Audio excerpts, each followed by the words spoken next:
What does executive mindset mean? And why do so many of us struggle to, quote, think like an executive, even with potentially being at that level already?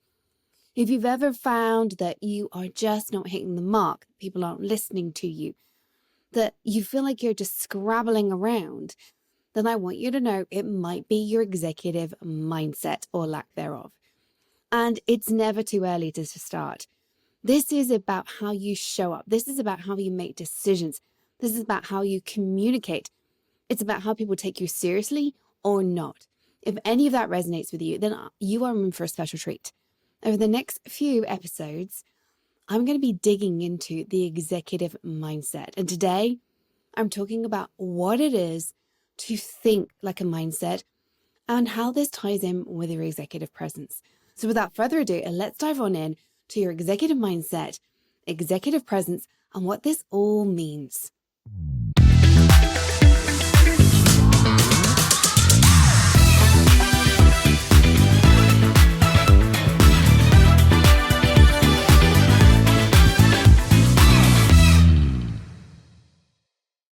Your executive mindset is who you are.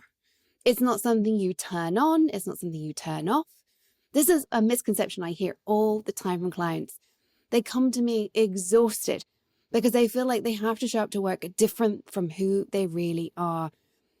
What if you turned up to work as yourself? What if you turned up to work and it wasn't exhausting? What if you turned up and you just were? That's what it really should feel like to you. But a lot of the time, we put on a facade. We turn up and we think this is how I should act, feel, think, behave. And it is not me. And I think this causes so much burnout for so many of us. I have so many conversations around the topic of, I can't do that. I need to leave because I cannot be an executive anymore. It's exhausting. And we dig into it. And initially it might be it's too many hours or that kind of stuff. And that is a real issue that we've discussed before on the podcast. You shouldn't be working lots of hours as an executive. It takes you away from thinking. But actually, when we dig to the next layer down, it's often that it doesn't feel authentic for us as women a lot of the time. Because we think that to succeed, we have to show up like the people around us. Guess what? That is not an executive mindset. That is not executive presence. Showing up as other people show up is exactly the opposite of what it means to show up as an executive. Because an executive shows up as herself. An executive is an executive. And so part of what we need to do is a bit of rewiring to help you understand what it means to show up this way. Because when you show up this way, actually you'll find this is a great way to show up in every aspect of your life. If you've ever had a friend who's an executive and super successful, if you don't, by the way, go and find such a person. We should all surround ourselves with people who are the kind of people we want to be, not the male version of who we want to be, because they have success in a different way. What works for men does not work for us as women. I've said that before on the podcast, and I will say it until I'm blue in the face. You need to surround yourself with people who are at that next level that you are passionate about getting to, who are successful, and because they are themselves. And you'll find that most likely, if they aren't complaining about how exhausted they are anyway, they are actually like this all the time. The way they speak to you as a friend is with gravitas. It doesn't mean they're not your friend. It doesn't mean they can't have a laugh. It doesn't mean they won't hold you tight and laugh with you and joke about silly things and even complain about the kids. But they have gravitas. They have great communication. They listen. They make strategic decisions in their personal life, not just in their professional life, because they have become an executive deep inside. It is who they are. And I have to say, as somebody who figured this out quite early in her life, it's one of the many reasons I became an executive within 7 years of finishing my education. I figured it out early, and I figured out how to operate differently in every aspect of what I do.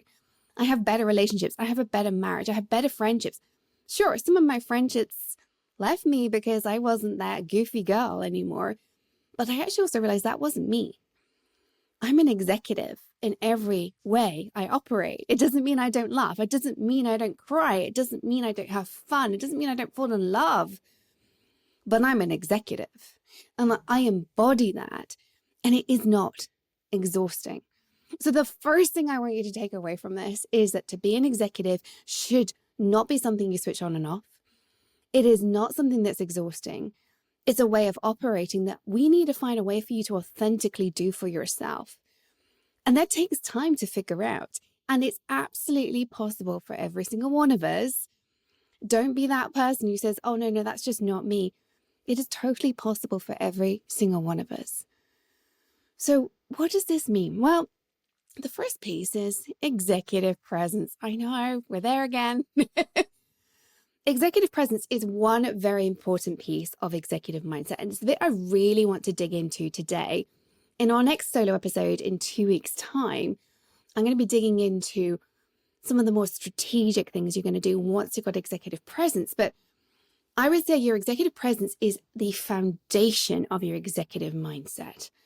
You need the right mindset to have executive presence, but you can't have the full executive mindset without having executive presence, because executive presence makes everything easier. It is making you calmer. It is realizing that things shouldn't be hard or exhausting. If they are, there's something wrong. Executive presence allows you to set the right intentions. Executive presence allows you to step past your imposter syndrome. We're going to come to that in a little bit. Your executive presence is the foundational mindset that allows you to make great decisions. So that's where we want to start today. The first thing I want you to think about is, where are you holding yourself up? How may your executive presence be feeling like a struggle? I want you to do some self-reflection here. Take a moment and ask yourself, where does this feel hard? Where is my life not going well? And it doesn't have to be at work, but start at work. That's often why you're here, right? Where at work are things just sticky? Is it a particular set of relationships, a particular set of people? Is it how you're communicating with your team? Is it your team, your peers, your boss, the executives, the board? What relationship is not working well? Is it that you are constantly in a swirl? You feel like all you do is firefighting? Is it that your to-do list is ridiculously long? We're going to be doing that in a couple of episodes' time as well. What is it that's feeling hard? That's the first thing to understand, because executive presence is going to make things easier. To make things easier, we need to figure out what's feeling hard.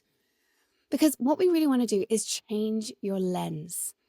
We want to change how you feel about what's going on around you. When you do this, it is going to feel more natural rather than heavy and exhausting. What if you turn up to a meeting that historically you found very exhausting and tiring? I remember early on in my career, there was a particular meeting on a Tuesday. My husband was like, it's Tuesday, it's that day. And I was like, yes, it is. I felt the whole way home in the car, my poor husband just did therapy with me, because Tuesdays were excruciating.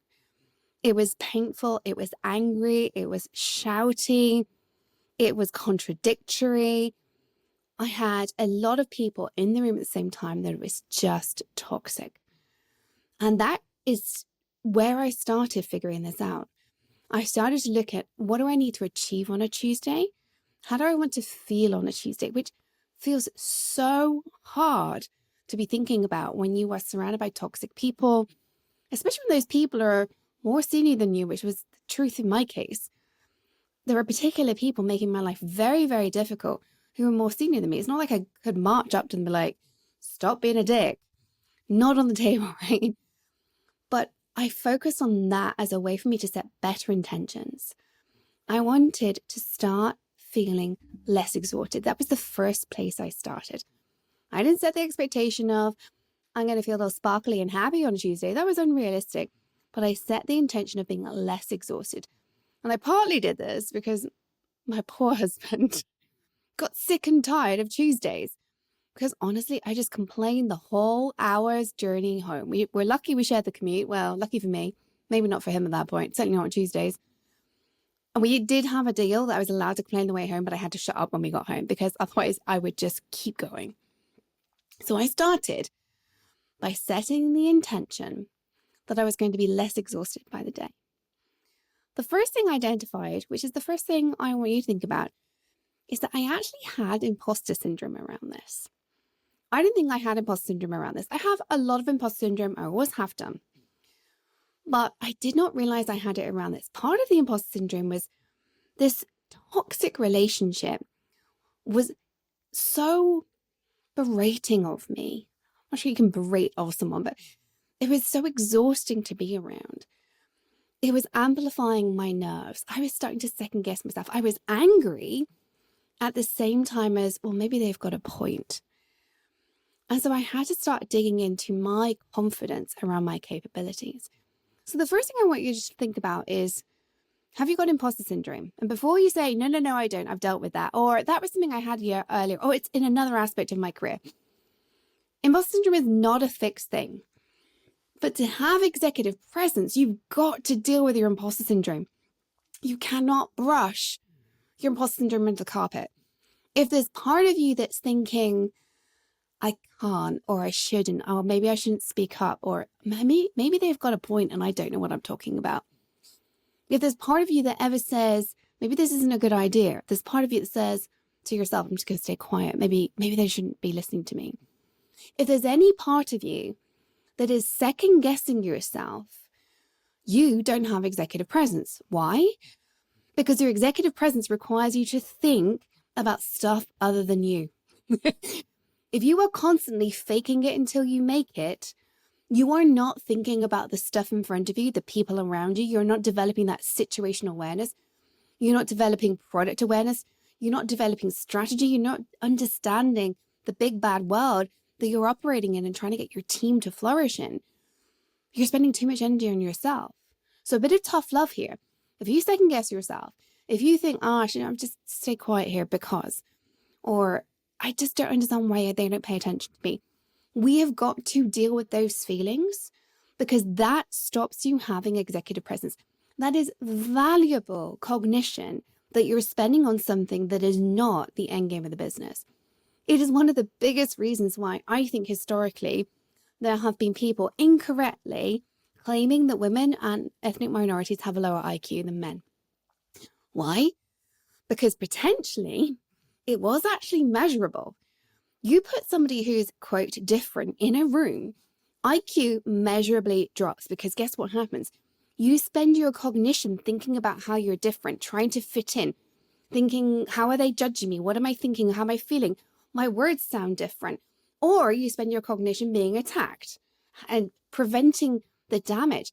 It is actually extraordinary that as women, we are doing as well as we are in a male-dominated field. This is why I think when women do succeed, we are so damn good, because to succeed, we have to be damn extraordinary because some of our cognition is constantly being used on stuff that isn't the game plan. So here's the deal. To have true executive presence, you have to stop faking it till you make it. You won't get any further. You have to stop second guessing yourself. You are not going to go anymore. You have to start thinking, I shouldn't speak up because I might look like an idiot. You have to become comfortable speaking up. And if somebody doesn't like it, you deal with it. You deal with it swiftly. You let go of your emotions. You don't make it anybody's fault, but you move forward. If, like me, you spend a lot of time ruminating, and this is why I know I still have imposter syndrome, I will ruminate. And I will lie in bed, I will ruminate. I will be going over the day and thinking, I should have done that better. Why did I not do that? I know that that is something I have to deal with because it does not serve me. Sometimes it's imposter syndrome. Sometimes it's another form of anxiety. But when that happens, I am not showing up with my full executive presence.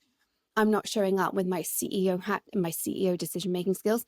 I'm not showing up as the leader my team needs me to show up as. I'm showing up as somebody who is this is a toughie to say out loud, showing as somebody who's a little bit self-absorbed. Now, before you react, being self-absorbed is normal. It's human. It could be triggering to you because most of you don't come across as self-absorbed. In fact, if anything, as women, society is telling us we spend too much time caring about everybody else. We spend all our time thinking about our kids, our parents, our spouses, I'm going to flip that around and tell you that's a little bit self-absorbed. What? She says. Because you are not paying attention to what really matters. You are paying attention to what matters to your heart. Okay, hold on. Your heart does matter, but I want you to think about what matters to the path forward. And sometimes our heart shouldn't take first place. Sometimes we need to be more strategic than that.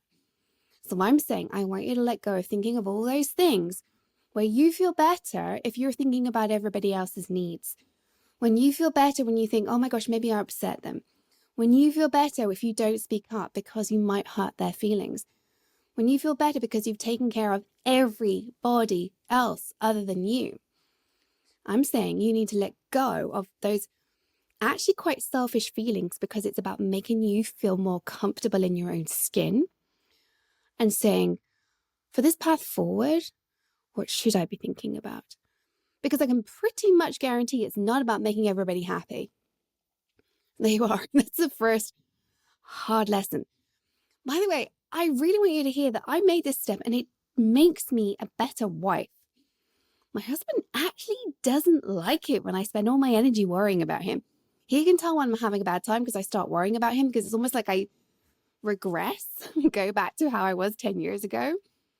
And it actually frustrates him. He can now call me out. I've given him permission to call me out in it. And then we'll have a conversation about like what's going on. Why am I not doing great? Why have I regressed back to that situation? With a lot of love and care, because quite often I'm not in a good place when we get to that point.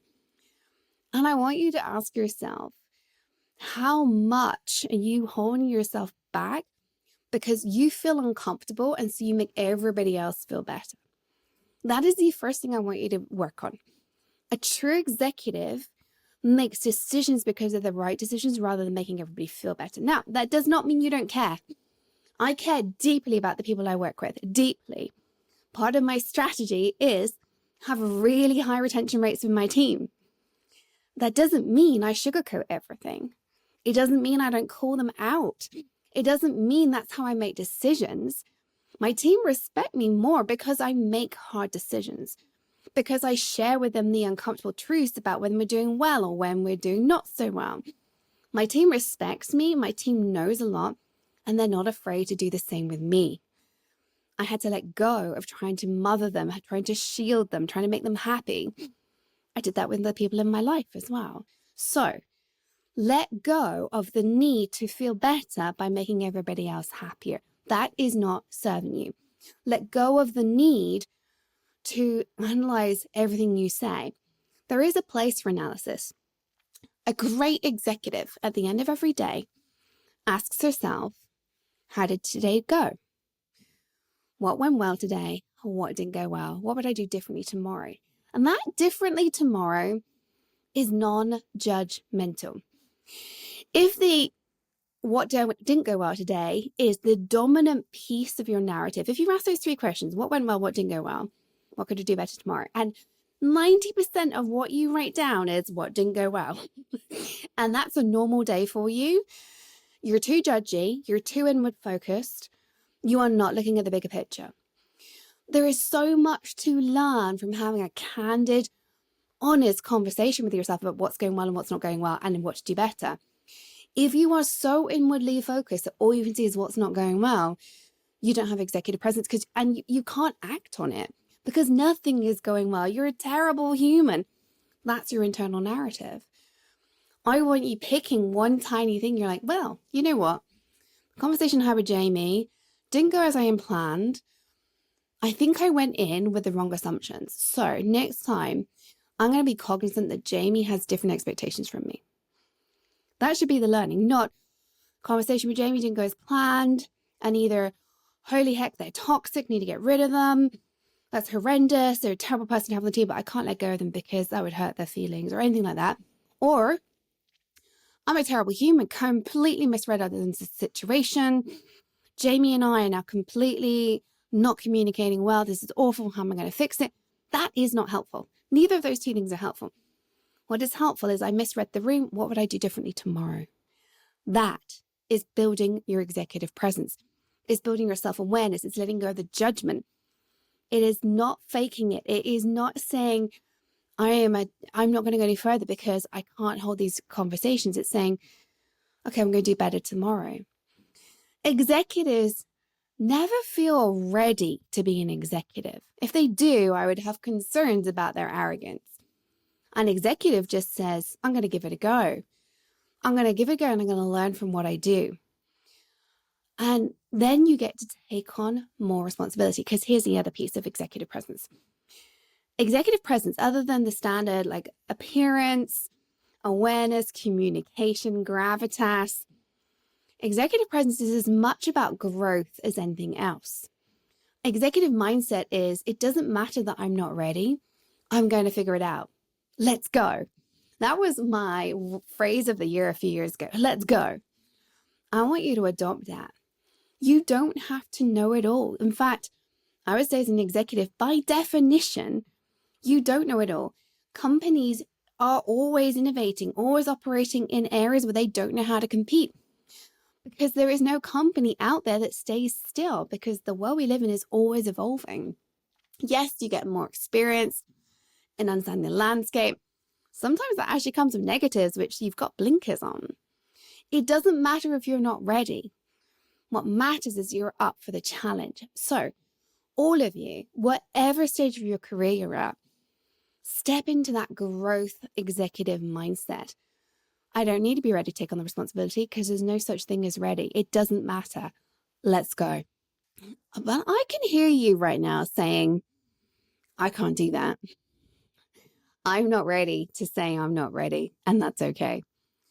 Here's what you need to be doing. You need to start, why are you telling yourself this story? I love to ask the question to my clients. They do eye rolls at me if they've been with me enough.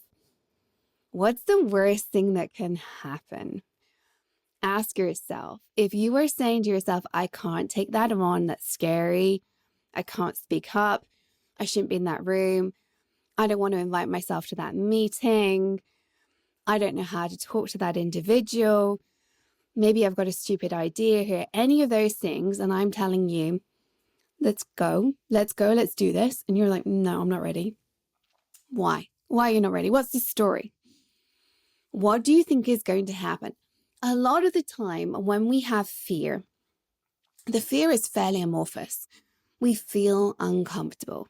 We don't actually know why we're uncomfortable. So why are asking you explicitly, what are you afraid is going to happen? Bring the fear front and center. Face it. Sometimes you can't even identify a fear when you're doing that. And that is enough to let it go. A lot of the time there's something. It's what's the worst thing that can happen? I get fired, I get let go, I blow $1 million, whatever it is. There is a fear. And then you ask yourself, what's the probability of that, right? Sometimes the probability is so small that it becomes a rational conversation of realistically never going to happen. Other times it is non-zero. Like if I mess up here, I'll get let go. Okay. And then my question is, then what happens? Well, I'd be very sad. Okay. And then what happens? Will I be job hunting? Okay. And then what happens? Will I get out my resume? And then what happens? I will be in this really hard market. And then what happens? Well, I'll just keep going. And eventually you get to the point where, well, yeah, I'll get hired again because I've done this before. It's scary. None of us want to be out of work, but it's scary, but I can do it. And suddenly you're breaking down these fears. Because guess what? As an executive, if you're successful, at some time, you are going to mess up.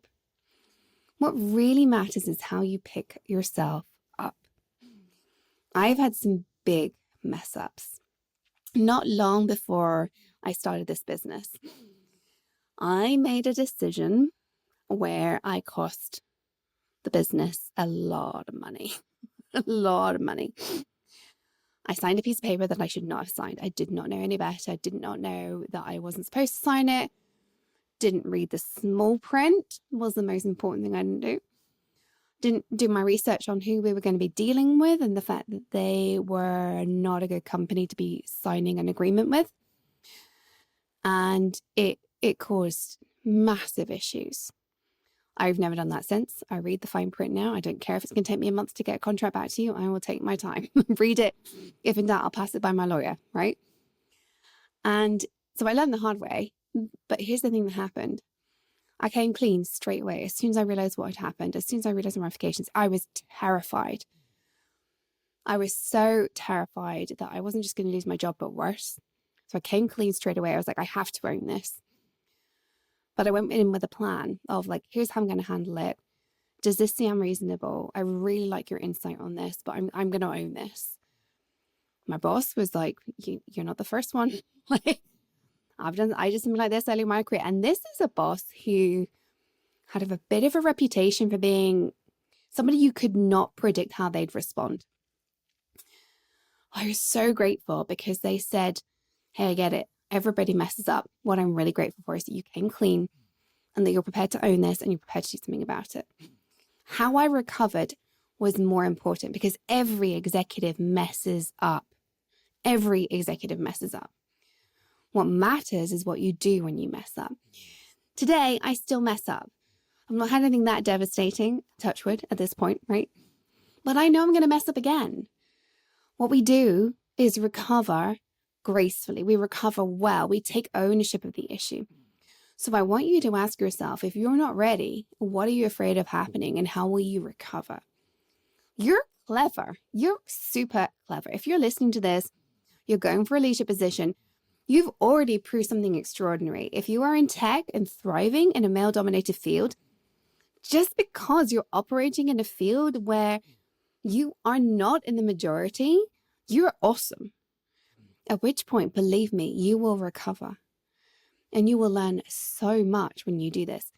Executives recover. Executives fall and pick themselves back up and come up stronger. So I want you to ask yourself, why are you not ready? What are you fearful of? And how are you going to talk to yourself when it all messes up? Because that's what really matters. Discomfort is good for you. Discomfort means you're growing. And this is, again, part of your executive presence. If you can't embrace discomfort and make it part of who you are, you're not going to go anywhere. But you have to talk to yourself with kindness. I do hard things every day, but I'm kind to myself. I used to stay in the easy and I talk to myself like an utter bitch. I was horrendous to myself. I tell myself I was stupid. I was the most ignorant person out there. I didn't deserve anything. Nobody would want to listen to me. Nobody would work for me. My ideas were ridiculous. And I didn't take hard action. Today, I'm kind to myself. I take uncomfortable action every day. I get scared just a little bit every day. My ambitions are very intimidating to me. But what I do is I tell myself, whatever happens, I'm going to pick myself up. I'm going to be kind to myself. I'm going to love myself. So cliche, I know, but I am. I do not badmouth myself. Actually, I am now calling out my mother on this. I hear her say things like, oh, I'm so stupid. I'm like, can you stop saying that? Do you realize how many times a day you verbalize that you're stupid? How many times a day you're not verbalizing it, but it's in your head? And she's like, oh, it doesn't mean anything. I'm like, it really adds up. I know, because I used to do that too. And you start believing it. If you say it enough, you start believing that you're stupid. So if you ever find yourself saying, stupid girl, why did I do that? Oh, my goodness me. You need to start talking to yourself in a kinder way. You need to start talking to yourself how you would talk to a loved one. Unless you actually think they've been an idiot, you probably don't say it. You probably go, don't worry about it. It's all fine. Somebody knocks over a cup of tea. You don't go, you stupid idiot. You go, it's okay, we got this. Don't worry about it. Nothing bad's happened. But when we do it ourselves, oh my God, the amount of berating we do. Now think about that in the terms of work context. When your team makes a mistake because they're learning, do you honestly berate them? If you do, we need to have a conversation about your team leadership, because that is not a way to build a good team. Hopefully you go, okay, what have we learned from this? How are we going to move forward? Now I want you to start doing that with yourself. But to do that, you've got to have a huge amount of self-awareness. You've got to be saying to yourself, what is going on here? Why am I berating myself? Guess what? I've learned something. So take uncomfortable action. and be super kind to yourself. I want you to always be thinking of discomfort as normal, that you belong in that place, that you're not afraid of feedback, both from yourself and for others. You've got to normalize giving yourself tough feedback. That is, well, yeah, I could have done that better. Great, I'm going to adopt that tomorrow. Or I could have done that better, but that is not a good use of my resources right now. That is something I love to point out to clients. There is always an opportunity to improve everything. Sometimes that is not a good use of your resources. You've got limited capabilities for improvement. So if you've got 10 things you can improve, pick one. Pick the one that's most important. The other things are going to be just fine. So I want you to be thinking about your self-awareness. Think about how you talk to yourself. Think about when you walk into a room, are you second-guessing yourself? Do you hold yourself back? Do you not speak up? When you think, I would love to be at that table, but I'm afraid to invite myself. Why? What is the fear? I want you to embrace let's go as a mentality. I want you to do some self-coaching to understand why you aren't taking bigger steps this year, to understand why it's exhausting turning up to work rather than just who you are. I want you to think about what would it feel like to talk like an executive all the time, even with my kids. Because talking like an executive is just getting to the damn point. Talking like an executive is being strategic about how you think out loud. Talking as an executive is not second guessing yourself, but still being okay with changing your mind based on new information. What if that is just who you were? What if being an executive, having gravitas, brought you to how you behave with your family? What if that's how you turn up to your kid's soccer game, band practice? What if you just show up with gravitas because it's who you are, because you are not thinking about the million things that aren't relevant to this particular situation? What if you stopped multitasking? What if your to-do list that always gets longer didn't dictate the strategic decisions you made? Because guess what? If your to-do list is dictating your strategic decisions, they're probably tactical decisions. That is what we want to work on first. I want you to go away and I want you to think about this. And if you're struggling, by all means, reach out to me. This is the core of the work that I do, is allowing women to become an executive inside, even early on in their career. When they do it early in your career, you accelerate faster. But even if you're an executive and you're thinking, well, I spend a lot of time telling myself I'm stupid, there is work to be done and it's never too late. So if you're struggling with this, come and have a chat with me. Go to the show notes, go to LinkedIn. There's always a link to book a call with me. But this work that we're going to do over the next few weeks, we've got a couple of guest episodes in here, but we're talking executive mindset. And today, this piece is your foundation. Because next time, we're going to be talking about how an executive thinks, a framework for strategic versus operational thinking, how you make decisions. And to do that, you've got to stop thinking about everything other than the decisions you need to be making. You got to stop thinking about people pleasing. You got to stop thinking about the kids when they're not right in front of you. There are going to be times, don't get me wrong. It is time to focus on this matters.